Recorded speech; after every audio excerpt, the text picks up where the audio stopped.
Good morning student, एक बार फिर से आप सभी का वेलकम ऑर्गेनिक केमिस्ट्री क्लास में अल्कोहल फिनॉल ईथर का लेक्चर नंबर 4, जिसमें हम लोग आज जानेंगे different methods for the preparation of alcohol. अलग अलग मेथड जिसका यूज़ करके हम लोग अल्कोहल को बना सकते हैं। उसी में पहला मेथड है फ्रॉम एल्कीन। एल्कीन को जब हम लोग वाटर के साथ ट्रीट करेंगे एसिड के प्रेजेंस में तो अल्कोहल बनेगा। ये अल्कोहल 1 डिग्री भी बन सकता है, 2 डिग्री भी बन सकता है और 3 डिग्री भी बन सकता है। ये डिपेंड करेगा नेचर ऑफ एल्कीन पर, किस टाइप का एल्कीन दिया गया है उसके बेसिस में जो अल्कोहल फॉर्म होगा वो 1 डिग्री, 2 डिग्री या 3 डिग्री हो सकता है। एल्कीन को जब हम वाटर से ट्रीट करते हैं एसिड के प्रेजेंस में तो इस प्रोसेस को नाम दिया जाता है direct hydration of alkene. Direct hydration इसलिए क्योंकि इसमें वाटर को डायरेक्टली इंट्रोड्यूस किया जाता है एल्कीन के साथ रिएक्शन में, therefore it is known as direct hydration of alkene. इसमें एक और बहुत इंपॉर्टेंट चीज़ ध्यान देना है, अगर एल्कीन सिमेट्रिकल हो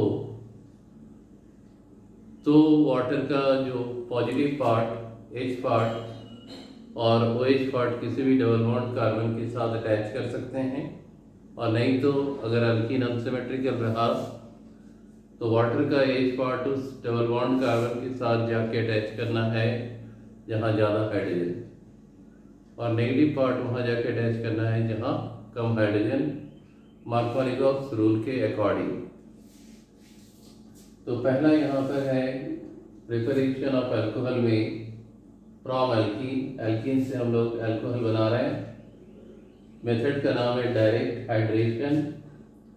हाइड्रेशन का मीन्स होता है the process in which we are adding water, addition of water. पहला एल्कीन दिया गया है इथीन। किस तरह का एल्कीन है ये? सिमेट्रिकल एल्कीन, क्योंकि डबल बॉन्ड कार्बन के दोनों तरफ इक्वल नंबर ऑफ हाइड्रोजन है, और वाटर को अगर हम ब्रेक करें H plus O H minus तो वाटर के H पार्ट को लेफ्ट वाले कार्बन के साथ जोड़ा, double bond become single bond, और OH पार्ट को राइट वाले कार्बन के साथ जोड़ा तो प्रोडक्ट क्या आया? CH3CH2OH। ये नाम लिखना है इथेनॉल। अल्कोहल का आईपीसी नेम क्या होता है? एल्केनॉल। और कॉमन नेम क्या होता है? Ethyl alcohol. Alkyl alcohol common name है, तो इथेनॉल का कॉमन नेम क्या होगा? Ethyl alcohol. OH CH2 के साथ जुड़ा हुआ है तो ये क्या हो गया? 1 डिग्री अल्कोहल। अब दूसरे एग्जाम्पल पर आते हैं। प्रोपीन का ट्रीटमेंट किया जा रहा है वाटर के साथ। प्रोपीन अनसिमेट्रिकल एल्कीन है क्योंकि इसके डबल बॉन्ड कार्बन के दोनों तरफ अनइक्वल नंबर ऑफ हाइड्रोजन है। राइट साइड वाले कार्बन के पास 2 हाइड्रोजन, लेफ्ट वाले के पास 1 हाइड्रोजन। तो वाटर का H पार्ट कहाँ ऐड करेंगे? राइट साइड वाले डबल बॉन्ड कार्बन के साथ। यहाँ लिख देना है Markovnikov addition, product CH3 bond Ca, CH2 और CH3, और CH के साथ यहाँ पर आया OH। Positive part H part को हमने जोड़ा राइट वाले कार्बन के साथ, और OH जो कि नेगेटिव पार्ट है वो लेफ्ट वाले डबल बॉन्ड कार्बन के साथ। तो ये बन गया CH3CHOH। इसका डिग्री क्या है? 2 डिग्री अल्कोहल। जब भी OH CH पार्ट के साथ अटैच रहे then it is said to be as 2 degree alcohol. इसका IPC नेमिंग 1 2 3 2 प्रोपानॉल, या लिख सकते हैं प्रोपेन 2 ऑल। और कॉमन नेम आइसोप्रोपाइल अल्कोहल। जब भी OH CH के साथ रहे और पेरेंट चेन में 3 कार्बन रहे तो हम लोग आइसो वर्ड का यूज करते हैं, आइसोप्रोपाइल अल्कोहल। तो ये जो मेथड हम लोगों ने देखा, इस मेथड को हम लोग कहते हैं direct hydration of alkene. Direct hydration of alkene में वाटर को हम लोग डायरेक्टली रिएक्ट कराते हैं एल्कीन के साथ। प्रोसेस को कहते हैं हाइड्रेशन। और सिमेट्रिकल एल्कीन रहने पर वाटर का H और H को किसी भी डबल बॉन्ड कार्बन के साथ जाके अटैच करें, लेकिन अनसिमेट्रिकल एल्कीन रहने पर मार्कोनिकॉस एडिशन फॉलो होगा। पॉजिटिव पार्ट यानी H पार्ट उस डबल बॉन्ड कार्बन के साथ जाके अटैच होगा जहाँ ज़्यादा हाइड्रोजन, और नेगेटिव पार्ट वहाँ जाके अटैच होगा जहाँ पर कम हाइड्रोजन। अब इस रिएक्शन का मैकेनिज्म भी हम लोग करेंगे, तो पहले इसको नोट डाउन करें।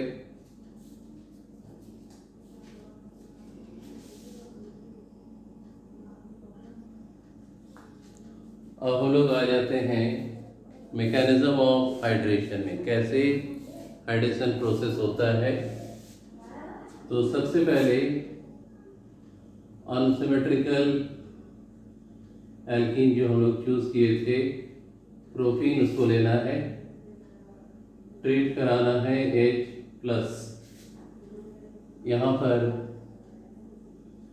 दो कंडीशन, 5 बॉन्ड का इलेक्ट्रॉन इस H+ को दिया गया,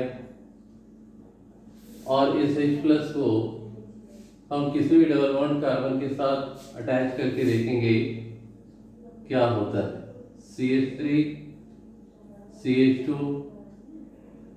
CH2, लेफ्ट वाले कार्बन के साथ अगर हम H+ को ऐड कर रहे हैं तो हमें 1 डिग्री कार्बोकेटायन मिल रहा है। कार्बोकेटायन क्या है? Reaction intermediate. और राइट वाले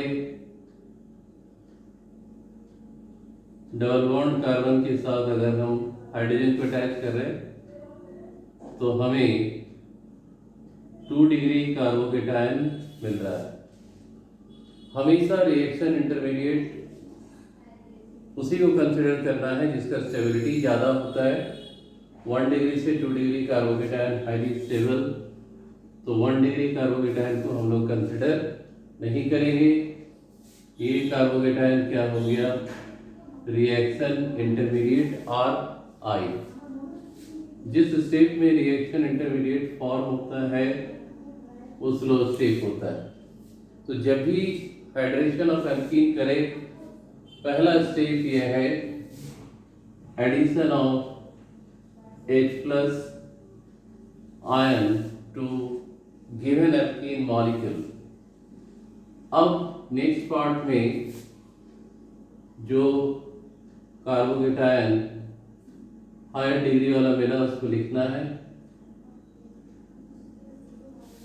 इसको आइसोप्रोपाइल कार्बोकेटायन भी कह सकते हैं, क्योंकि प्लस पार्ट जो है वो जिस कार्बन के पास है उसके एडजेसेंट में 2 कार्बन, और अब वाटर को इंटरैक्ट कराना। वाटर के ऑक्सीजन के पास 2 अनसेयर्ड पेयर ऑफ इलेक्ट्रॉन। तो ये क्या होगा? ये कार्बोकेटायन क्या है? Electron deficient species. Positive charge का मीनिंग होता है इसके बाद लेस नंबर ऑफ इलेक्ट्रॉन है। तो ये अनसेयर्ड पेयर ऑफ इलेक्ट्रॉन इस इलेक्ट्रॉन डिफिशिएंट कार्बन को दिया गया। अब यहाँ पर एक बॉन्ड बनता है CH3 CH CH3। इलेक्ट्रॉन किसने दिया? ऑक्सीजन ने। किसको दिया? कार्बन को। ऑक्सीजन और कार्बन के बीच में एक सिंगल बॉन्ड, क्योंकि 1 पेयर ऑफ इलेक्ट्रॉन से एक सिंगल बॉन्ड फॉर्म होता है। बाकी जो हाइड्रोजन जैसे था ऑक्सीजन के साथ उसको किया। इलेक्ट्रॉन देने के कारण ऑक्सीजन कौन सा चार्ज गेन किया? या ऑक्सीजन पर पॉजिटिव चार्ज फॉर्म हो रहा है और एक अनसेयर्ड पेयर ऑफ इलेक्ट्रॉन बच गया। तो ये अनस्टेबल स्टेट है। यहाँ पर ये अनस्टेबल इसलिए है क्योंकि ऑक्सीजन 3 बॉन्ड बना नहीं सकता है। अब ऑक्सीजन पर पॉजिटिव चार्ज का मतलब क्या है, इसका इलेक्ट्रॉनिगेटिविटी बहुत ज़्यादा हो गया, तो इस नियरेस्ट ऑक्सीजन हाइड्रोजन बॉन्ड से हाइड्रोजन को क्या करेगा, रिलीज कर देगा, और इस बॉन्ड का इलेक्ट्रॉन ऑक्सीजन पर शिफ्ट होने के कारण ये प्रोसेस काफ़ी तेजी से होता है। H+ बाहर निकल गया और product CH3 CH bond CH3 CH के साथ OH, ऑक्सीजन का वैलेंसी सेटिस्फाई हो गया। तो ये जो स्टेट जहाँ पर H+ आयन बाहर निकल रहा है, क्यों निकल रहा है, क्योंकि ऑक्सीजन हाइड्रोजन बॉन्ड जो यहाँ बना है ऑक्सीजन पर पॉजिटिव चार्ज होने के कारण इसका इलेक्ट्रॉनिगेटिविटी बहुत ज़्यादा हो गया। तो इस सिग्मा बॉन्ड जो काफ़ी मजबूत है, उस बॉन्ड के इलेक्ट्रॉन को भी अपने पास विड्रॉ कर लिया और प्रोडक्ट बनाया 2 प्रोपानॉल। तो ये था mechanism of hydration of alkene by which we can prepare alcohol. किसी भी टाइप का एल्कीन दिया हुआ है, डायरेक्ट हाइड्रेशन करने से प्रोडक्ट हमें क्या मिलेगा, अल्कोहल। ध्यान रखने वाली बात यह है कि अगर सिमेट्रिकल एल्कीन है तो मार्कोनिक्स एडिशन फॉलो नहीं करना है, अगर अनसिमेट्रिकल एल्कीन दिया गया है तो मार्कोनिक एडिशन फॉलो करना पड़ता है। तो ये ओवरऑल मैकेनिज्म, ये स्टेप 2। तो हाइड्रेशन प्रोसेस का जो मैकेनिज्म सेगमेंट है, उसमें पहला स्टेप क्या है, रिएक्शन इंटरमीडिएट का फॉर्मेशन। कौन सा रिएक्शन इंटरमीडिएट, कार्बोकेटायन, हमेशा हायर डिग्री को कंसिडर करना है। सेकेंड स्टेप में जो रिएक्शन इंटरमीडिएट बना उसको इंटरेक्ट कराएंगे वाटर के साथ, और फिर H+ आयन को रिलीज कराने के बाद रिजल्टिंग प्रोडक्ट जो मिलेगा वो डिजायर्ड अल्कोहल हमें मिलता है।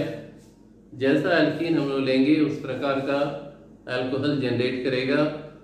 1 डिग्री भी हो सकता है, 2 डिग्री भी हो सकता है, और 3 डिग्री भी हो सकता है। इसमें अगर ये दिया हुआ है CH3 C double bond CH2, C के साथ CH3 आइसोब्यूटिलीन, और ये वाटर के साथ रिएक्शन हो रहा है H+ एसिड के प्रेजेंस में, तो यहाँ मार्कोनिक एडिशन फॉलो होगा। और ये किस तरह का एल्कीन है, अनसिमेट्रिकल एल्कीन, यानी वाटर का जो H पार्ट है वो इस डबल बॉन्ड कार्बन के पास जाके अटैच होगा और वो H पार्ट C के साथ। तो यहाँ पर प्रोडक्ट